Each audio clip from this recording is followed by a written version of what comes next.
Good morning, students. How are you? I think you are very fine at your place. Today I am going to teach you another topic, distribution of rainfall.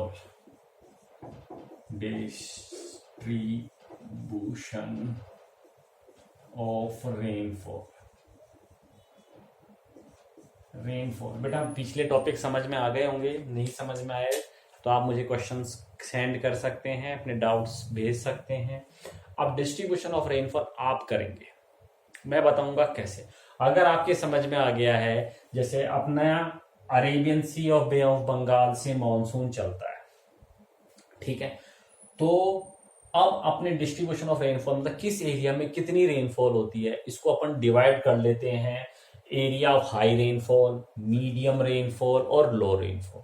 अपन ये 3 category बना देते हैं, ठीक है, high rainfall, medium rainfall, लो rainfall और inadequate rainfall, ठीक है। 4 category अपन ने बना दी। तो बताओ हाई रेनफॉल कौन से रीजन में होगी, बताओ। मैंने आपको एक हिंट देता हूं, 4 o'clock की मॉनसून पढ़ा रखा है, यानी कि ऐसी रेंज जो 4 बजे के आसपास होती है। अब सुनो, नेचुरल बात है, सबसे पहले मॉनसून किस एरिया में आता है, इस एरिया में आता है, वेस्टर्न घाट से टकराता है। वेस्टर्न घाट से टकराने के बाद में ये इस टाइप आगे की तरफ चलता है। वेस्टर्न घाट में पहले केरल में टकराएगा, फिर उसके बाद में कर्नाटक, गोवा और फिर महाराष्ट्र की तरफ जाता है। तो ऐसे रीजन जो कोस्टल एरिया में आते हैं, उन रीजन में रेन ज्यादा होगी, तो ये एरिया हो गए हैवी रेनफॉल वाले रीजन। क्लियर है, जहां से कोस्टल वाले रीजन। दूसरा बे ऑफ बंगाल वाले रीजन, ये वाला एरिया है वेस्ट बंगाल, जहां पे सी कोस्ट पास में होती है, वहां पे रेन ज्यादा होती है, तो ये हैवी रेनफॉल वाले एरिया के अंदर आ गए।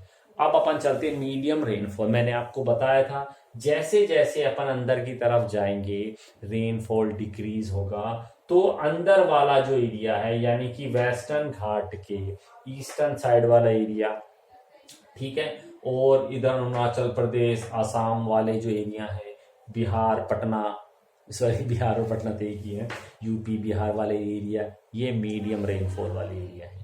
थोड़ा सा और आगे चलते हैं अंदर की तरफ, मध्य प्रदेश आ गया, थोड़ा सा और दूर हो गया, तो ये लो रेनफॉल वाले। और इनएडिकेट रेनफॉल वाले रीजन्स वो हो जाएंगे जहां पे रेनफॉल बहुत ही कम होती है। अपन मॉनसून की बात कर रहे हैं तो तमिलनाडु रीजन आ जाएगा, आंध्र प्रदेश रीजन आ जाएगा, गुजरात का कुछ पार्ट आ जाएगा, जम्मू एंड कश्मीर का कुछ पार्ट आ जाएगा। ठीक है बेटा, समझने में कोई दिक्कत? अगर आपने प्रीवियस टॉपिक्स पढ़े हैं तो आप ये सारा काम आसानी से कर पाएंगे। क्लियर है बेटा? करो, अपने आप करो, नहीं आता बहुत ही सिंपल। सुनो, ये चैप्टर समझ में अगर आ गया ना, तो आप लोग रेन का प्रिडिक्शन कर पाएंगे, रेन कब होगी कब, ऐसा 100% नहीं कर पाएंगे, लेकिन फिर भी 100% जो हमारे जो मेट्रोलॉजिकल है, वेदर रिपोर्टर्स जो हैं, वो ही नहीं कर पाते।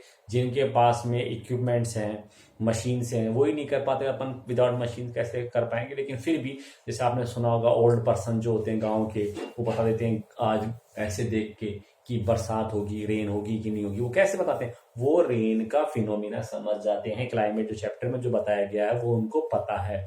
उनको कैसे पता है? वो उन्होंने अपने एक्सपीरियंस से वो सारी चीजें सीखी है। चलो आ जाते हैं, ठीक है। Area of high rainfall, the highest rainfall occur along the west coast on the western ghat. बताया था मैंने, वेस्ट कोस्ट और वेस्टर्न घाट में सबसे ज्यादा रेन होती। आप चाहें तो इसको ऐसे भी बना सकते हैं, रेन मोर देन 400 सेंटीमीटर है, रेन 200 to 400, 100 to 200 ऐसे, और लेस देन 50 ऐसे भी आप बना सकते हैं, ठीक है। वेस्टर्न घाट एज वेल एज सब Himalaya area in the north east and the hills of Meghalaya. North east वाले एरिया में जो मैंने बताया, बंगाल, बे ऑफ बंगाल ब्रांच का आ जाता है। मेघालय में मासिन राम जगह हैं, वहां गारो, खासी, जैंतिया हिल्स वगैरह है आपके। Here the rain exceed 200 centimetre in some part of the Khasi and Jaintia hill, the rainfall exceed 1000 centimetre. देखो, एक एरिया ऐसे भी हैं जहां पे 1000 सेंटीमीटर से भी अबाउट रेन होती है। In the Brahmaputra Valley and the adjoining hill, the rain is less than 200 centimetre. Brahmaputra valley के पास में आ जाएंगे, माउंटेनियस रीजन है, तो इस रीजन में भी रेन ज्यादा होती है। आगे चलते हैं, area of the medium rainfall. Medium rainfall कहाँ से लेते हैं? 100 से 200 सेंटीमीटर तक जो रेन होती है उसको मीडियम में लेते हैं। ये सदर्न पार्ट ले लिया इन्होंने, गुजरात का कुछ हिस्सा ले लिया, तमिलनाडु लिया इन्होंने। तमिलनाडु का मतलब सुनो, तमिलनाडु में मीडियम रेनफॉल भी होती है और बेटा तमिलनाडु में ही वेरी लो रेनफॉल भी होती है, ध्यान रखना। North eastern peninsula covering Orissa, Jharkhand, Bihar. Jharkhand Bihar वाला मैंने कहा जैसे जैसे अपन आगे जाएंगे रेन कम होती चली जाएगी। Madhya Pradesh, northern Ganga plain along the sub Himalaya and the Cachar valley and Manipur. आगे चलते हैं, low rainfall western Uttar Pradesh, Delhi, Punjab, Haryana, Jammu and Kashmir, eastern Rajasthan, Gujarat and Deccan plateau receive इतना। देखो ईस्टर्न राजस्थान, अरावली हिल जो है, अरावली हिल के ईस्टर्न वाले इलाके जो हैं ये इस वाले में, तो यहाँ पे लो रेनफॉल होती है। इनएडिक्वेट रेनफॉल में सुनो, part of the peninsula specially Andhra Pradesh, Karnataka and Maharashtra, Ladakh and most part of western Rajasthan. Ladakh में क्या होता है, स्नोफॉल वगैरह होती है, वहां पे रेन कम होती है। रिसीव रेनफॉल बिलो 50 डिग्री या 50 centimetre. Variability of the rainfall, variability का मतलब किस एरिया में कितनी रेन होती है ऐसा। तो रीजन वाइज जो है ये एरिया अलग अलग है, इनको निकालने का एक फॉर्मूला भी है जिसको CV standard deviation means into 100। CV का मतलब हो गया कोएफिशिएंट ऑफ वेरिएशन, तो ये निकालने का फॉर्मूला है। तो वही वाली बात है, तो जैसे the actual rainfall in India some places deviated from 20 to 25%। कुछ एरिया ऐसे हैं जहाँ पे 20 to 25% ही रेन होती है। इसके अलावा कुछ एरिया ऐसे हैं जहाँ पे रेन अलग अलग होती है, जो आपको भी समझाया था बिल्कुल वैसे का वैसा ही है। Climatic reason of India, climatic reason of India, ये एक बंदे थे कोपेन करके, उन्होंने ये सिस्टम निकाला था पूरे वर्ल्ड के लिए। क्या थे? Climatic reason. इंडिया जो है, इंडिया ले लो या वर्ल्ड ले लो, एक कोपेन करके एक बंदे थे, उन्होंने कैलकुलेशन किया, एक्सपीरियंस के अकॉर्डिंग सारा डेटा कैलकुलेट किया। उनके बाद में कुछ स्कॉलर्स आए, उन्होंने उनके डेटा को, उनके फॉर्मूला को स्टडी किया और उन्होंने उसको वेरीफाई किया, हाँ जो उन्होंने कहा है वो सही है। तो क्लाइमेटिक रीजन जो है किन टू बेसिस पे कैलकुलेट किया जाता है, ये टेम्परेचर पे और रेनफॉल पे ये कैलकुलेट किया जाता है। और उन्होंने पूरे वर्ल्ड को, इवन इंडिया को इंक्लूड कर लेते हैं, इंडिया ले लो चाहे वर्ल्ड ले लो, इन दोनों के लिए मैं एक साथ बता रहा हूँ। इन्होंने 5 क्लाइमेटिक रीजन बनाए थे। तो एक तो क्या था क्लाइमेटिक रीजन में, एक तो था आपका ट्रॉपिकल एरिया। क्या थे? Tropical climatic condition. बेटा सुनो, इसके लिए वापस आपको वही जो मैंने आपको समझाया था, एक topic factor affecting climatic condition, तो वो वाला टॉपिक आपको यहाँ पे बेनिफिट देगा। सुनो तो मैं आपको समझाने की कोशिश करूंगा। ये मैं बेटा इंडिया और वर्ल्ड का एक साथ समझा रहा हूँ, ठीक है। ये Tropic of Cancer, equator, Tropic of Capricorn. तो बेटा ये वाला जो एरिया होता है इसको ट्रॉपिकल रीजन कहते हैं। क्या कहते हैं इसको? Tropical region. ट्रॉपिकल रीजन का मतलब हो गया यहाँ पे टेम्परेचर जो है वो ज्यादा मिलेगा, ठीक है, रेदर देन दूसरे एरिया। दूसरे एरिया में टेम्परेचर कुछ अलग मिलेगा, इन एरिया में टेम्परेचर ज्यादा मिलेगा, ठीक है। और इसी रीजन में रेनफॉल भी ज्यादा होगी, ध्यान रखना। इसीलिए इसको ट्रॉपिकल क्लाइमेटिक रीजन बोला जाता है, ठीक है। जैसे इंडिया है, इंडिया में ट्रॉपिकल जो रीजन है वो मोस्टली कौन से हो गए? सदर्न पार्ट ऑफ इंडिया जो है वो ही आता है। और जो हमारे ट्रॉपिक ऑफ कैंसर है इंडिया से पास होती है, 8 स्टेट से पास होती है। नाम मालूम है आपको उन स्टेट्स के? अच्छा, उन स्टेट से जब ये पास होती है तो उन स्टेट्स के ऊपर वाला जो रीजन है वो वार्म टेम्परेट रीजन के अंदर आता है, ध्यान रखना। वापस आ जाते हैं, तो ट्रॉपिकल रीजन समझ गए आप लोग। ट्रॉपिकल के बाद में उन्होंने बांट दिया ड्राई क्लाइमेट्स में। ड्राई क्लाइमेट, अच्छा सुनो बेटा ये ध्यान रखना, ट्रॉपिकल रीजन मैंने बोला है, मैंने क्या कहा है कि ये एक ऐसा रीजन जहां पे टेम्परेचर ज्यादा है, प्लस में इस रीजन में रेनफॉल ज्यादा होती है, मैंने ये कहा है, उसको ट्रॉपिकल रीजन कहते हैं, ठीक है। इसी रीजन में एक एरिया ऐसा भी है जहां पे ठंड पड़ती है, वो climate factor affecting climatic condition. अगर इस रीजन में कोई ऐसा एरिया है जो सी लेवल से 1000-2000 एरिया अप है, तो वहां पर गर्मी, वहां पे ठंड पड़ेगी, ठीक है। रिलीफ देखा जाएगा, विंडवर्ड साइड में है या लीवर्ड साइड में है, तो उस चीज का भी ध्यान रखना। क्या कंफ्यूज नहीं होना आपको हर चीज में, हर चीज के लिए अलग अलग सिस्टम है। तो इसको ट्रॉपिकल। ड्राई क्लाइमेटिक का मतलब हो गया ऐसा रीजन जहां पर रेन कम होती है, वो ड्राई क्लाइमेटिक रीजन में आ जाएगा। फिर आ गया वार्म टेम्परेट। जैसे मैंने कहा वार्म टेम्परेट में क्या होता है, यहाँ पे टेम्परेचर ऑप्रेसिव होता है, यानी कि यहाँ पे जो गर्मी है वो ज्यादा पड़ेगी। जैसे मैंने कहा यहाँ का जो ट्रॉपिकल का टेम्परेचर मैं कह रहा हूँ ज्यादा होता है, ज्यादा का मतलब ये नहीं है कि 50 होगा। अच्छा आगे चलते हैं, ठीक है। वार्म टेम्परेट में टेम्परेचर थोड़ा सा दूसरे से कम होगा। जैसे इंडिया का जम्मू एंड कश्मीर वाला हिस्सा है, हिमाचल वाला हिस्सा है, ये वार्म टेम्परेट जोन के अंदर आता है। कूल टेम्परेट जोन यानी कि उससे भी एरिया, जैसे चाइना वाला जो एरिया है ये कूल टेम्परेट में आता है। लद्दाख वाला जो रीजन है अपन इसको कूल टेम्परेट के अंदर ले लेते हैं। यहाँ का इनको नापने के लिए अलग अलग टेम्परेचर होते हैं, सर्दियों के हिसाब से ही टेम्परेचर लेते हैं, अभी मैं आपको समझाऊंगा। और फिर है आइस क्लाइमेटिक रीजन। वर्ल्ड और इंडिया में ऐसा एरिया जहाँ पे टेम्परेचर -डिग्री सेंटीग्रेड रहता है, समझ गए।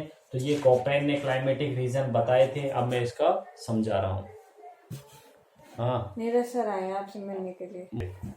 अच्छा, tropical where mean monthly temperature throughout the year is over 18 degree centigrade. यानी ट्रॉपिकल क्लाइमेटिक कंडीशंस ऐसी होती है जहां पे टेम्परेचर 18 डिग्री सेंटीग्रेड के आसपास रहता है। मीन टेम्परेचर सर अभी तो आप कहते ज्यादा होता है, ज्यादा होता है, तो यहाँ पे वो वाला सिस्टम डालना है आपको। यहाँ पे क्या होता है, ट्रॉपिकल रीजन लैंड टू सी और सी टू लैंड भी एयर चलती है इस रीजन के अंदर, ठीक है। टेम्परेचर हाई रहता है, हाई का मतलब है 25 डिग्री टू 35 डिग्री टेम्परेचर रहता है।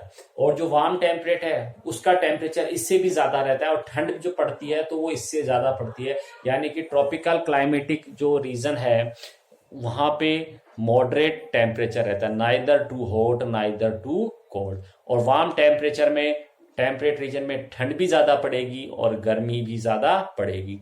टेम्परेट रीजन में, कूल टेम्परेट रीजन में ठंड जो है वो ज्यादा पड़ेगी और गर्मी कम पड़ेगी। और आइस वाले टेम्परेट रीजन में, आइस वाले रीजन में जो आइस ही जमी रहेगी हमेशा, ग्लेशियर वाले जो रीजन है वो आते हैं। Dry climate where precipitation is very low in comparison to temperature, ठीक है।